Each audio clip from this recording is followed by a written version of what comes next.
What happens when a young woman walks into a male dominated industry in the 1980s and ends up owning the boardroom 2 decades later? Meet Doris Valade, an entrepreneur who didn't just break the glass ceiling, she dismantled the whole frame. Doris built Malabar Super Spice Company, a specialty food manufacturing company from the ground up, eventually scaling it into a national success story and selling it after more than 30 years at the helm. But her story isn't just about seasoning blends or market expansion. It's about navigating resistance, burnout, reinvention, and redefining success on her own terms. After exiting her company, Doris did not fade into the background. She leaned in.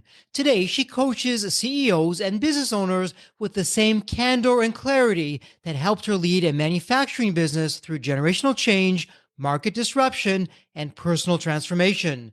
Doris has lived what most entrepreneurs only read about. Her insights cut through the fluff and come from decades in the trenches. Whether you're growing your first business or preparing for your last exit, Doris brings a kind of grounded wisdom that stops you mid sentence. This is the conversation you didn't know that you needed from someone who's been exactly where you are and knows exactly where it leads. And before we start this episode, a quick word from our sponsor, Deep Wealth, and the 90-day Deep Wealth Mastery Program. Here's Jane, a graduate who says, and I quote, "The Deep Wealth Mastery Program prevented me from making what would have been one of the biggest mistakes of my career. I almost signed on the dotted line with an unsolicited offer that I now realize would have shortchanged my hard work and my future had I accepted that offer. Deep Wealth Mastery has tilted the playing field to my advantage." Or how about Lynn? Wow, he gets right to the point, and I quote, "Deep Wealth Mastery is one of the best investments ever made because you'll get an ROI of 100 times that. Anyone who doesn't go through this will lose millions." And as you're listening to these testimonials, are you wondering if you have the time? Are you even thinking that you've got this covered? You have the advisors or people in your network? Well, I got to tell you, these myths, they're often behind the 90% failure rate for liquidity events. Think about it. You have one chance to get it right for your financial freedom. You really want to make it count. And when it comes to time, let's hear what William has to say. We just got in this testimonial. William says, and I quote, "I didn't have the time for Deep Wealth Mastery, but I made the time and I'm glad I did. What I learned goes far beyond any other executive program or coach I've experienced." So what do you think? As I hear that, that's exactly what gets me out of bed every day. That's my mission. That's the team's mission here at Deep Wealth, to literally change the social fabric of society, one business owner at a time, one liquidity event at a time. And my Deep Wealth Nation, what I want you to know, the Deep Wealth Mastery Program, it isn't theory.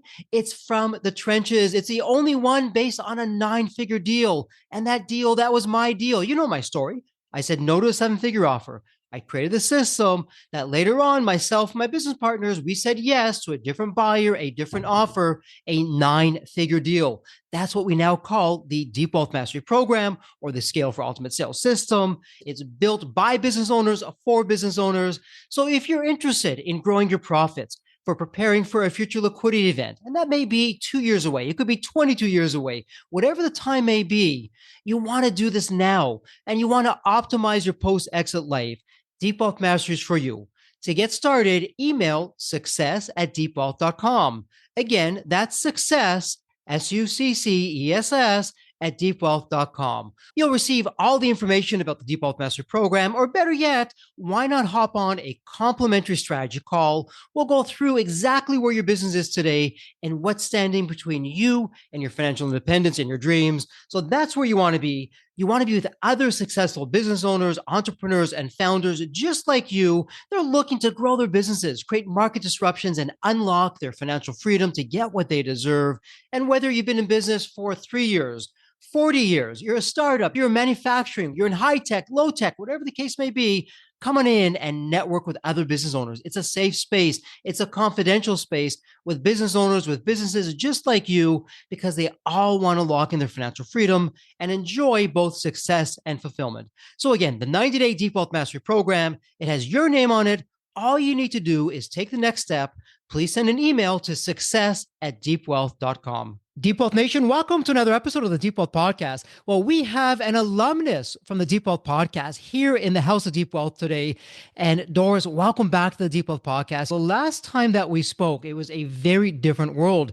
You were one of our first guests. It was lockdown. Dare I say it? It was COVID. It was lockdown. I had no idea what I was doing behind the mic. You were gracious enough to come onto the podcast and work through my ebbs and ahs of learning how to do a podcast. And wow, quite a time that was. But Deep Wealth Nation, before we throw it back over to Doris, let me ask you a question, Deep Wealth Nation. As you look to what's next, do you have an answer for that? Do you know how to get there in the optimal way? Do you know what to be doing, the questions you should be asking, what not to do? And if you're like me on my entrepreneurial journey, the answer was no.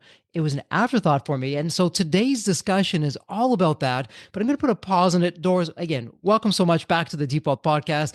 There's a story behind the story. Now, we got your original story way back when in one of the early episodes, but what's the story behind the story since we last spoke? What have you been up to? Oh, goodness. Well, first of all, thanks, Jeffrey, for having me. It's nice to be back. And yes, with COVID, that occurred 6 weeks after my last day after selling my business. So 35 years of working 50 to 60-hour work weeks. And I went from that into oblivion, I think like most of us did, not able to do anything. Did survive through COVID, barely, but it certainly brought a lot of different perspectives for me than what I had planned. Oh my goodness. And Doris, when we did speak, and again, Deep Wealth Nation, go to the show notes. Doris, believe it or not, we had just broken double digits on the podcast. You were episode 12. And so as we're recording this, we're approaching 500, just to put that in perspective. But you were episode 12. And Deep Wealth Nation, listen to that podcast. There's so much wisdom there because, Doris, you're a fellow entrepreneur. You sold your business. You're now a post-exit entrepreneur. And offline, you and I have had a number of conversations. This is not the first time that we're speaking since our recorded episode. And you've been sharing with me along the journey of what you've been doing. And that's when we said, hey, you know what? Why don't you come back on and share what you're up to now? You use an interesting word, which as of late, you don't really hear a lot about, but I love the word you say, hey, Jeffrey, I'm now an elder and I am helping other entrepreneurs and other people on their journey. And elder for some may have a negative connotation, but for me, it's respect. It's, hey, you've been down this path. You've been there, done that, to use a modern term, and you have the wisdom because you've been there. You've probably made some missteps. You've also had some successes, and you're now passing that along to others. So talk to us about, what does elder mean for you? What does that look like in your day in, day out kind of activities and schedule and rhythm? That's been a journey, as life is in general. Certainly, there's the journey of running your business. But then after COVID, taking a good look at what's next. And we get our business ready to sell after we also then grow it and nurture it and get it ready for sale. But we don't get ourselves ready to sell as a business owner. We don't think about what are we going to do afterwards. And I had a few ideas before COVID, thinking that I'd go back to university. Well, of course, with the shutdown, that changed everything. So what I did then is I thought, okay, what do I do? I'm used to setting goals. I'm used to having strategies. I'm used to having a purpose, an identity. And all of that kind of stopped almost all overnight. So I kind of looked around. I think we all went online during COVID. And I came across MEA called Modern Elder Academy. Chip Conley is the founder and executive chair. He's also a former entrepreneur and business owner. And how he quotes it as, he calls it, in traditional societies, elders are the keepers of culture and meaning. But in our modern world, we need to reclaim this role and not wait for it to be given to us. And so I did an online, I think it was a 10-week program, and it looked at what do we do as we get older, wiser. I knew I didn't want to retire, and so I don't even call it that I've retired. What I'm doing is I'm rewiring. So with Chip and his MEA, Modern Elder Academy, he has a couple of really good books. So I ordered his book, The Making of a Modern Elder, Learning to Love Midlife, with 12 Reasons Why Life Gets Better with Age. And that really helped me to think about what I wanted to do next, that I wanted to give back. And so that was the change and the evolution in what I was going to do. There's an interesting quote from David Viscott called, "The purpose of life is to discover your gift, The work of life is to develop it, and the meaning of life is to give your gift away. So I thought, well, I have 35 years of so many ups and downs, both in business and then personal, because it all ties together. And I thought about how can I share that? So I've done some traditional coaching programs. And as we go through all the transitions in life, I now have a better understanding of what's involved and how I can help in that journey and ultimately give back some of the lessons that I have learned. And so let's speak about that because it's actually a great segue if we go all the way back to episode 12. And if memory serves, Doris, the title for that episode was How to Create a Successful Exit. And you had a successful exit. We were just getting going with Deep Wealth at the time and with our Deep Wealth Mastery program. You and I were comparing notes, and we had done independently so many things we had done similarly. It was incredible of what was there. So as you look back to your business journey, to this incredible successful exit that you had, and now as an elder, and you're helping fellow entrepreneurs, and I suppose perhaps even people who aren't entrepreneurs, but you're just helping in general. That's who you are at heart. What were some of the big takeaways or lessons, not just from your exit, but from your business journey in general, that you're now incorporating as an elder into all of those that you're helping with? I think one of the key things that I learned is that experience teaches the biggest life lessons.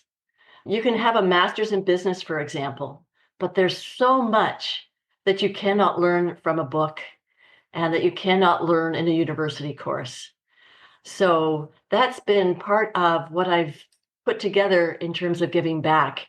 It's the listening, it's the support, it's the guidance, it's the awareness that yes, you will make mistakes, but they're only mistakes if you don't learn from them. If you learn from them, they're lessons and not mistakes. So, and also understanding that, again, as in life, but certainly in business, there are ups and downs. I also do a lot of work with startup companies, and they're just with the tariffs right now going absolutely crazy. And I've said to them, I said, well, what do you think happened in 2008? That's when the financial whole mess occurred for those of us that were in business then. So what we're going through right now, as chaotic as it is not a first. This is part of running a business long term. And in 2008, I actually almost closed my company because I wasn't even profitable after the financial downturn. But you learn from that then to pick up your socks and to think about how you can make changes and efficiencies to then make you more competitive to grow the company and keep it moving forward. So that ups and down journey, running a business is not all wonderful every day, but it can be very fulfilling with some support and some direction. From 2008, then we go to 2020, and we had the lockdown, we had COVID. Right. And so, Doris, I'm wondering because in the business world, and it's not that one type is any better or less than the other type, you have what some people call your wartime business owners or entrepreneurs, or your peacetime business owners and entrepreneurs, simply saying that some prefer, okay, give me this challenge, give me this chaos. Yeah, let's go. I'm going to make the most of this. I'm going to take the company into opportunities we wouldn't have had before. Others are the peacetime. Hey, I love this peacetime. I love the stability and the predictability. I'm not going to get bored with this. I'm going to really take the company to the next level.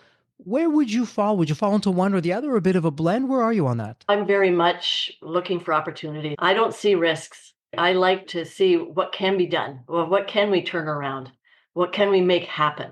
So yes, I'm not a fair weather business owner by any means. So, hey, I don't choose the chaos, but now that it's here, bring it on. I'm going to find my way around it, over it, through it to Yes. take myself, the company, the team to a whole other level. And so I'm wondering, as an elder now, and both in the startup world, but also working with very experienced business owners and entrepreneurs who are looking at the next chapter, life after business. Believe it or not, there is a life after business. Yeah. When you're working with them, is it the good old 80-20 principle, the Pareto's law, where you're seeing perhaps one, two, or three of the same kind of patterns or types of behavior or missteps that are creating 80% of the challenges for people? And if you are, what does it look like? What's Yeah. going on out there? Definitely. We all go through similar stages in the transition. And I do have a number of friends, I call them now, previous business owners who are also now transitioning. And in many cases, they've either sold their companies or if it's a family business, it's transitioning through the family. But in both cases, the lifetime owners so far are now looking at what's next. And there's really three stages in the transition. And it starts with the emerging endings, is what we call it. And that's where you're the acceptance and the letting go of what you've been familiar with for so long. Part of it is your identity. You're no longer the CEO or the president, but also you're no longer, in my case, jumping out of bed at 6 in the morning, rushing into work, and then being the last one to leave at the end of the day. So that kind of accepting those endings then takes into kind of a second stage, which we call the messy middle. And that's the now what? I don't have a purpose. I don't know what's going to happen. It's kind of the place between no longer Hmm. and not yet. It can be longer for some. Hmm. It's also a chance to develop our curiosity again, right? To look at what would we like to do? Maybe what's been on that list? I had a bunch of things that I thought I would do when I sold the company.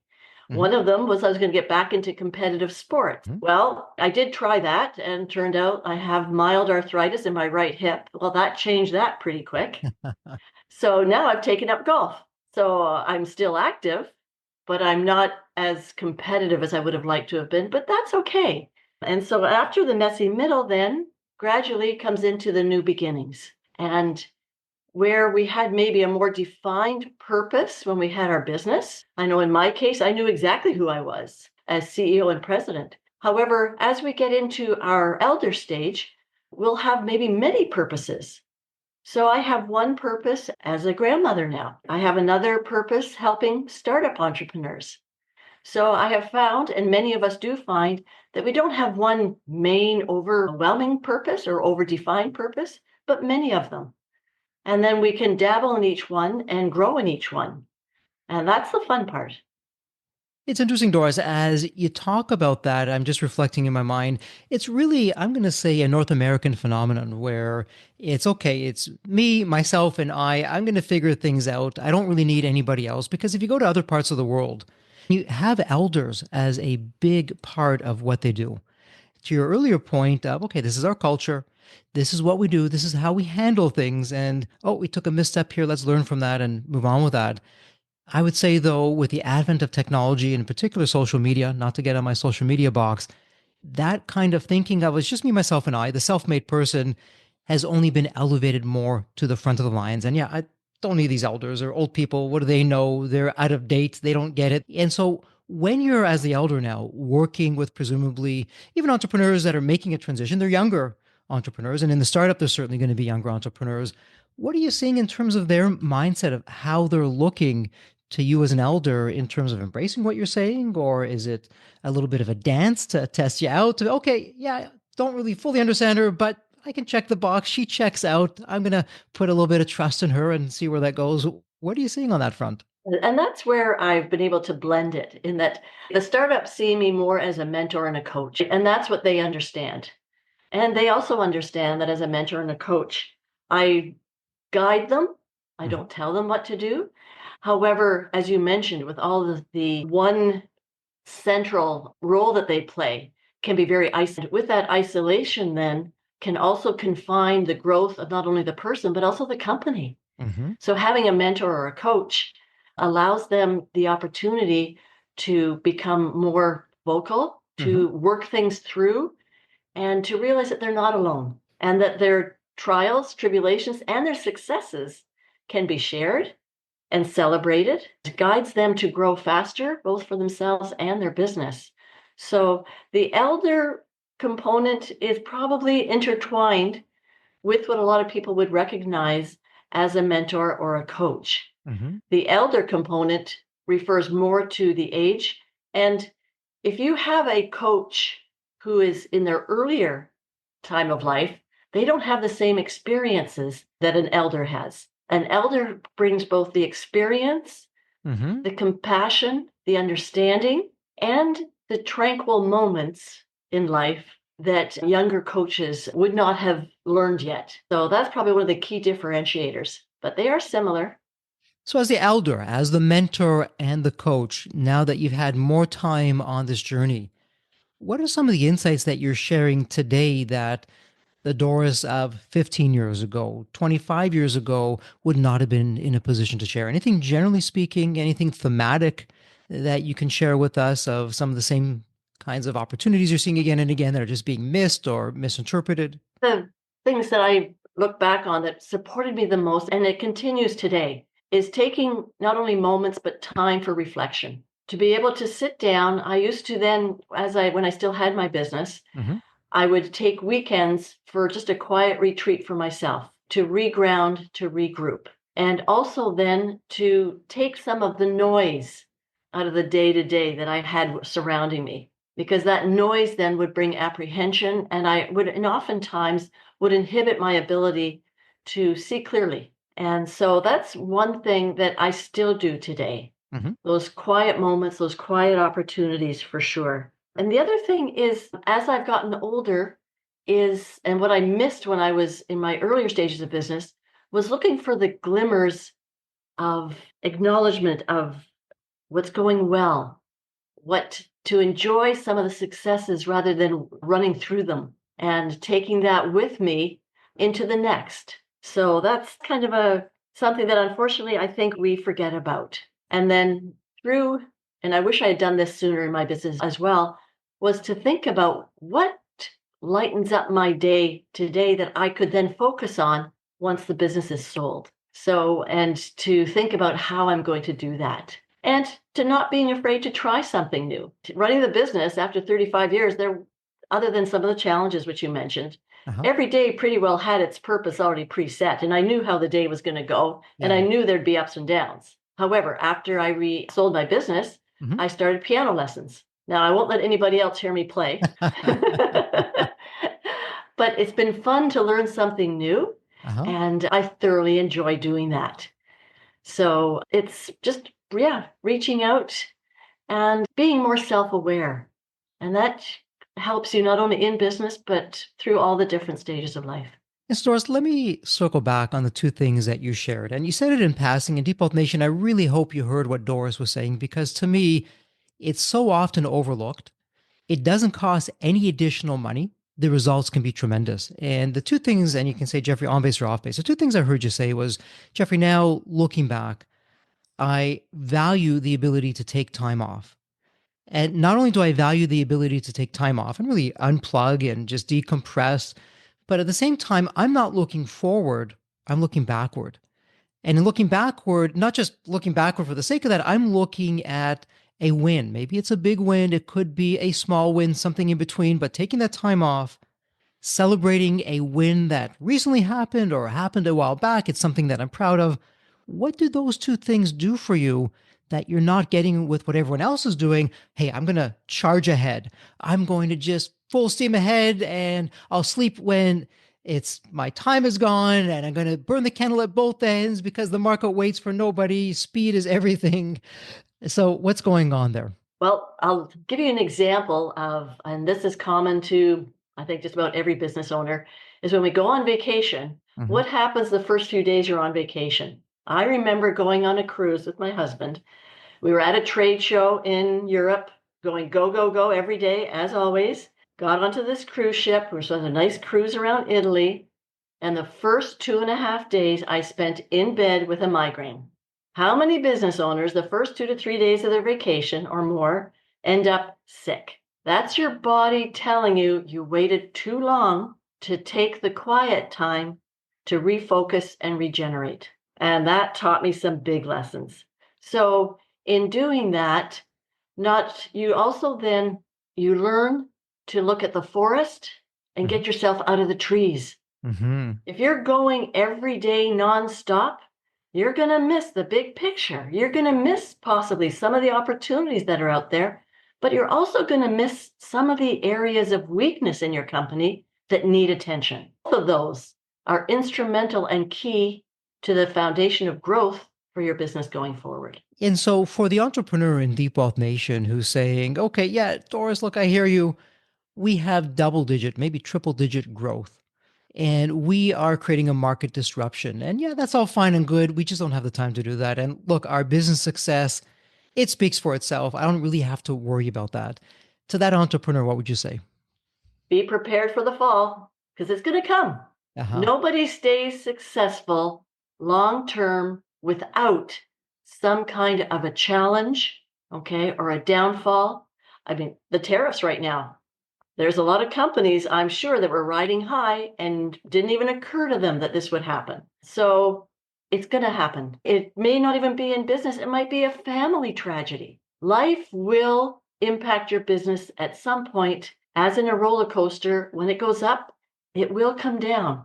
You will end up with some challenges, so be prepared. Okay, you never know what tomorrow brings. And what I'm hearing you say, and actually, if I go back to episode 12, if memory serves, one of the things that was very big for you was resilience. My favorite saying is resilience trumps resources. So, what I'm hearing you say, and again, I'm just connecting the dots here, and you may say, Jeffrey, on base or off base, when time is taken off to recharge, to do anything but business, business is off to the side, out of mind, and it's something else that encompasses you. And at the same time, you're taking the time to reflect on the wins, what worked really well, what are you proud of? Would it be as though we're building a resilience muscle? So when the you know what hits the fan, we have the clarity, the focus, the energy, and I'm going to say the calmness to be able to deal with it. Okay, yesterday it was a pandemic. Today it's the tariffs. Tomorrow it's going to be something else. Hey, I've been through this. I've been through worse. It's not great right now. I will find a way through this. Is that what we're building, that resilience muscle? Is that what it's helping us to do when we're taking the time out and reflecting? Yes, I agree with you because we're not born resilient. It's part of the journey that we go through.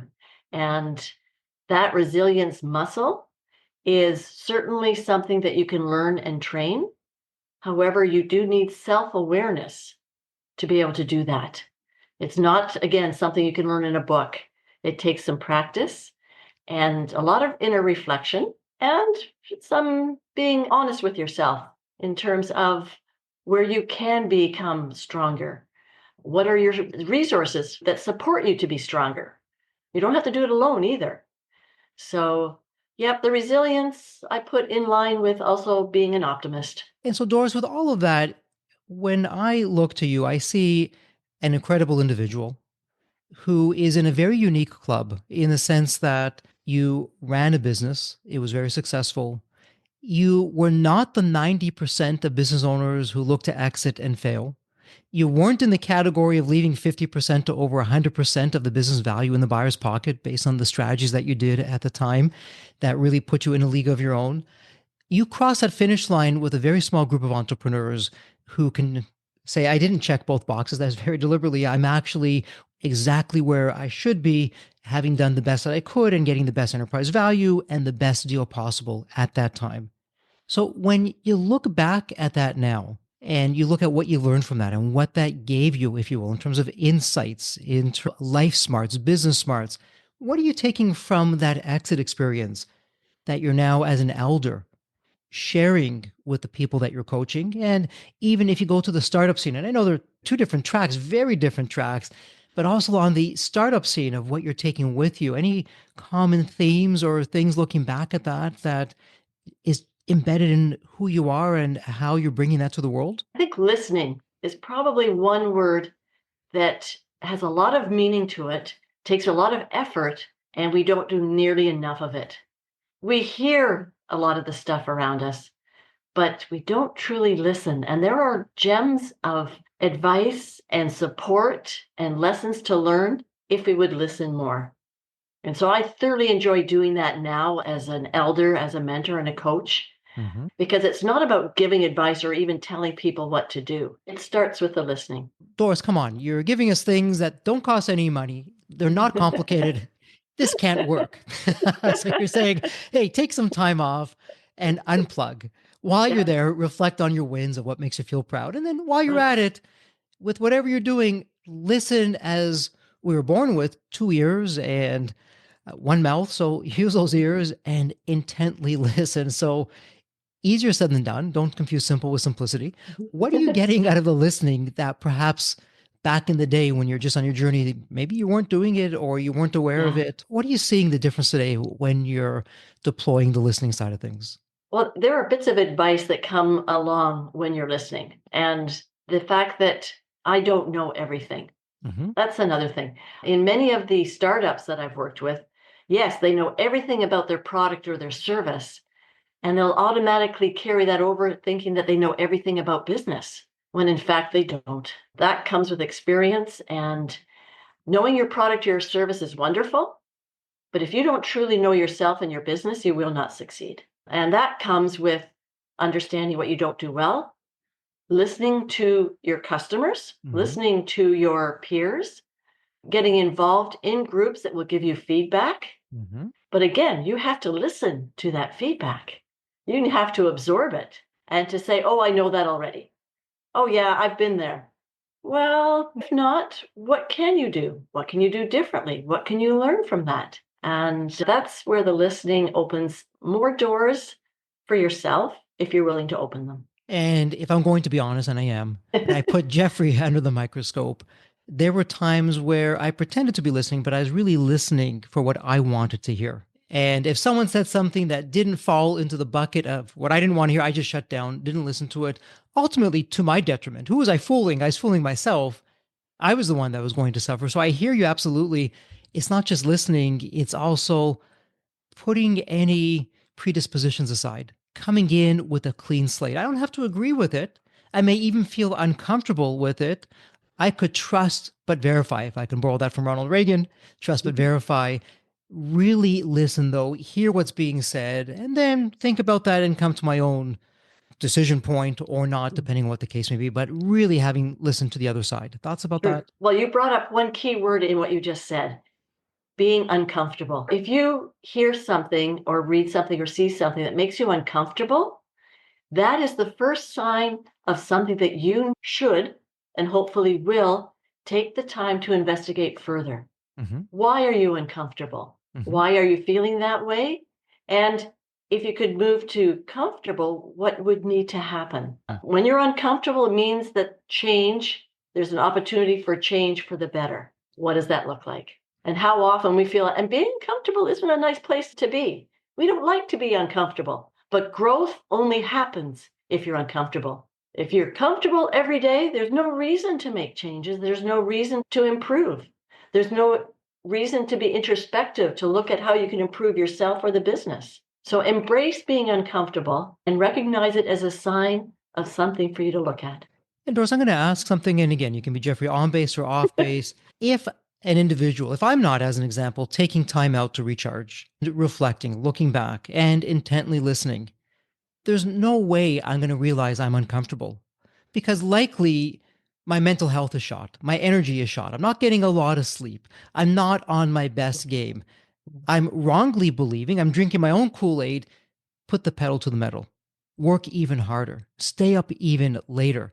Do just one more deal so that even if an opportunity in disguise, which they usually are, hits me in the face with a 2x4, I'm probably not going to feel it because I'm effectively asleep at the wheel, but I don't even know it just yet. Thoughts about that? Like I said before, you will fall. Either your health will give out, there'll be a major business interruption that you missed. Some of your staff and your team may leave, and you won't even know why. To be in the whole situation you just described would be a very sad place to be, and it will hurt not only yourself, but also the business. And so the antidote that you've given to us, again, it takes very little to no time. There's no additional cost to it. It's effectively free. Take some time off. It could even be a staycation. We're not saying Mhm. break open the bank and go somewhere exotic at a Right. luxury gazillion star hotel. Hey, stay at home, just unplug, Yep. relax, reflect, maybe do some journaling, look at your wins, Yep. ask yourself some questions. And when you do those three things, take the time out, reflect, listen, that's where the magic begins to happen. Definitely. Definitely. And then also realize now we live 30 years longer than we did 100 years ago. So, what is our life going to look like? It's not going to be all business and it's not going to be all about me. So, what will it look like?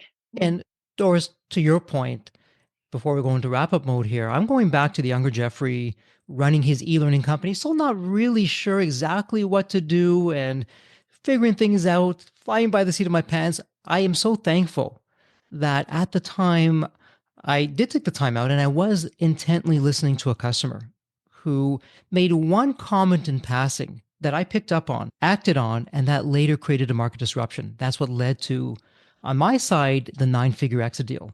Had I not been listening, had I been, okay, I'm speaking to this client, but what do I have to do right after this? What's coming up later on in the day? That lights on, nobody home. I would have missed that. And my company would not have succeeded the way that it had done. And so what you're saying is absolutely true. We've got to be present. We've got to be in that moment But to be in the moment, we need to be healthy. We need to have that clarity, that focus, that energy. So what you're saying is so spot on. And I know offline are many conversations that we've had, not just on the podcast episodes that we've done for your exit, for your business. There are things that you shared along the way with me. If you weren't present, if you weren't in the moment, you just would have missed that by. In fact, in one of our earlier episodes, I remember you saying, Jeffrey, it was interesting.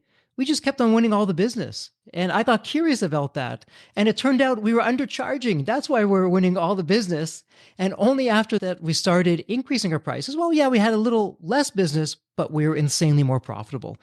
And it's insights like that, if we're not in tune with ourselves and what's going on around us, we're simply going to miss. I would love your thoughts on that. And you're right. And that goes back to 2008.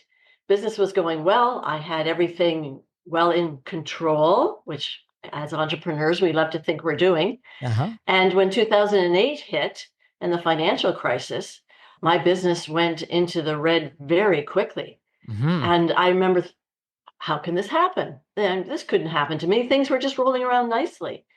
And I had to take a good, hard look at the business, knowing that it was not doing well. And I learned to listen to a few people around me that were coaches, basically. I always had a coach. I had a coach in sports through high school and university, and I always had a coach through business. And there was a period in time when I didn't have a coach for a while. I didn't think I needed one. Mm-hmm. Well, boy, I needed one. And I had one right through then for years, right up until I sold the business. And I was told, you have to look at the price of your products. You have to look at what your customers want, not what you think they want. And when I did that, I hired a marketing specialist because, yeah, I wasn't good at marketing. I thought I was, but no, that wasn't my strength. That wasn't my passion. And I hired a marketing specialist. To this day, I'll say she helped turn the company around, not me. And that was instrumental. And then my office manager said, we'll take over and look at what are the expenses. And we did actually a contest in the company where we had everybody on the team provide ideas of where we could either make money or save money. And we had gift cards. Well, the ideas that came from the team, not me, so I wasn't the one with all the answers, they had some fabulous ideas. They helped turn the company around, not me. So by listening to my team and listening to my coach, that was key to where the company went and grew ultimately from there multiple times faster than I was before. Dare I say, because we're in a good place, we have the confidence in ourselves. I don't have to have all the answers. In fact, I don't want to have all the answers. Let me have a very capable team that can figure out the how, that they have the answers, that together we'll leverage one with the other to get to a better place than I could just on my own. It takes a very confident leader to be able to do that. You're right. And that's where we had the saying in our warehouse, a big banner that said, teamwork makes the dream work. Absolutely. I believe that was Maxwell Maltz that threw that out there, that original quote. Wish I would have invented that myself, but it's a great quote. It's one of my favorites. Yeah. So Doris, all that said, before we go into wrap up mode, my goodness, I have my list of questions here and I've barely scratched the surface. Is there one question that I haven't yet asked that you would like to address, or even a topic or a theme we haven't yet covered to share with Deep Wealth Nation before we go into wrap up mode? I guess one of the things that I do see is when you sell a business or leave the business world for whatever reason, a lot of people then automatically say, oh, you're retired, with the background thought that you're doing nothing. That is so not true anymore. When I meet with other people that are in the same spot that I am, there is so much energy, and it comes to, we're not growing old, we're growing whole. And with that, there is so much that we now love to share. So I encourage those that look at some of those that have the senior experience and business experience of many years. There's a huge value. Just ask to reach out. Just think about asking for what lessons they've learned. And you'll find a whole range of, not necessarily advice, but life lessons and suggestions that you won't find in a book. What's interesting about that, before we go into wrap-up mode, as you're talking about that, let's leave modern life as we know it. As great as it is, there's a lot of shortfalls or things that simply aren't happening that is a detractor. And if you go back to communities and society before the modern age, it was the elders who ensured there was going to be survival, that there was going to be a tomorrow, that when something unknown came, okay, this is different. It's not that different though. And here's how we're going to get through that. We've lost that, at least in modern society, of let's look to those that have been on this path longer than us to help us get to the next path and be here another day. So there's so much wisdom in terms of what you're sharing with that. And it's a wonderful message to take out there. And it's actually a great segue. Now, you've been on 2 times before. This is your third kick at the can. So you've heard this question before, but I'm going to ask it again. And here's the question. And it's, again, my privilege, my honor. It's our tradition here. Every guest gets asked the same question. So, Doris, when you think of the movie Back to the Future, you have that magical DeLorean car that will take you to any point in time. So the fun part is tomorrow morning, you look outside your window and there it is. The DeLorean car is curbside. The door is open. It's waiting for you to hop on in, which you do. You're now going to go to any point in time. Doris, as a young child, a teenager, whatever point in time it would be, what would you tell your younger self in terms of life lessons or life wisdom? Or, hey, Doris, do this, but don't do that. What would it sound like? Never be afraid to ask for help, to ask for advice, to ask for a dollar, to ask for a hug. Never be afraid to ask because you have no idea what doors it will open. And based on my experiences, I can guarantee you it will open doors that you never imagined. I love that advice, Doris. In fact, as you talk about that, very personal to me, my grandmother, may she rest in peace, always said, Jeffrey, if you don't ask, you will never know. Always ask. Right. And I took that to heart, and I was asking and everyone around me was cringing if it was a business negotiation or something personal, but I would ask anyways. And I found more times than not, the other person was only too happy to help out or answer that question. Or maybe they got so sick of me asking, they just, okay, yeah, here, just take it and off you go with that. But it always made the difference. At least I walked away, hey, I didn't leave any stone unturned. Maybe I can't chalk that up to a win today, but there's nothing more I could have done. I did the best that I could. So I love that advice. Always ask. Could be for a hug, could be for help, could be for who knows what, but always ask. Never leave any stone unturned. Absolutely love that. And before we wrap up, Doris, if a listener in the Deep Wealth community have a question, they'd like some elder advice, maybe they're on the other side in the startup world, they'd like some startup advice. If they want to reach out to you, have a conversation, where would be the best place online to reach you? I'm on LinkedIn, but they can also email me directly. And that's Doris, Doris, at malabargroup.ca. And there's some bits there, but certainly LinkedIn, would love to connect and open to discussion anytime. Well, Deep Wealth Nation, it doesn't get any better. Doris was brave enough, and must be being an elder, she was brave enough to share her email address. Take her up on that. Here is a post-exit entrepreneur, a very successful post-exit entrepreneur, also a terrific individual as well. Reach out to Doris, ask those questions, always ask. It never hurts. You'll come up better a whole lot than when you came in. And that said, Doris, congratulations. It's official. This is a wrap. As we love to say here at Deep Wealth, may you continue to thrive and prosper while you remain healthy and safe. Thank you so much. Thanks, Jeffrey. Same to you. It was my pleasure. So there you have it, Deep Wealth Nation. What did you think? So with all that said, and as we wrap it up, I have another question for you. Actually, it's more of a personal favor. Did you find this episode helpful? Have you found other episodes of the Deep Wealth Podcast empowering and a game changer for your journey? And if you said yes, and I really hope you did, I have a small but really meaningful way that you can actually help us out and keep these episodes coming to you. Are you ready for it? The dramatic pause. I'll just wait a moment. Drum roll, please. Subscribe.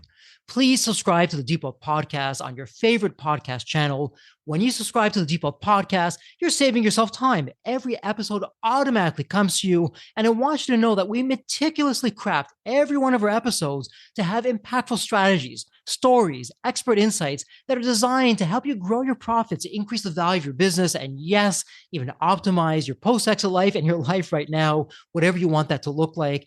And every time you subscribe and a fellow entrepreneur subscribe, it's a testament to how together, yes, we are changing the social fabric of society. One business owner at a time, one liquidity event at a time. So don't let the momentum stop here. Subscribe now on your favorite podcast channel. You'll never miss an episode. You'll be the first to hear from the top industry leaders, the innovators, the disruptors that are really changing and shaping the business world. And maybe you're commuting, maybe you're at the gym, maybe you're taking a well-deserved break that we spoke all about on this episode. The Deep Wealth Podcast, it's your reliable source for the next big idea that could literally revolutionize your business. So once again, please hit that subscribe button, stay connected, inspired, and ahead of the curve. And again, your next big breakthrough moment, it might just be one episode away. Maybe it was even this episode. So all that said, thank you so much for listening. And remember, your wealth isn't just about the money in the bank. It's about the depth of your journey and the impact that you're creating. So let's continue this journey together. And from the bottom of my heart, thank you so much for listening to this episode. And as we love to say here at Deep Wealth, may you continue to thrive and prosper while you remain healthy and safe. Thank you so much. God bless.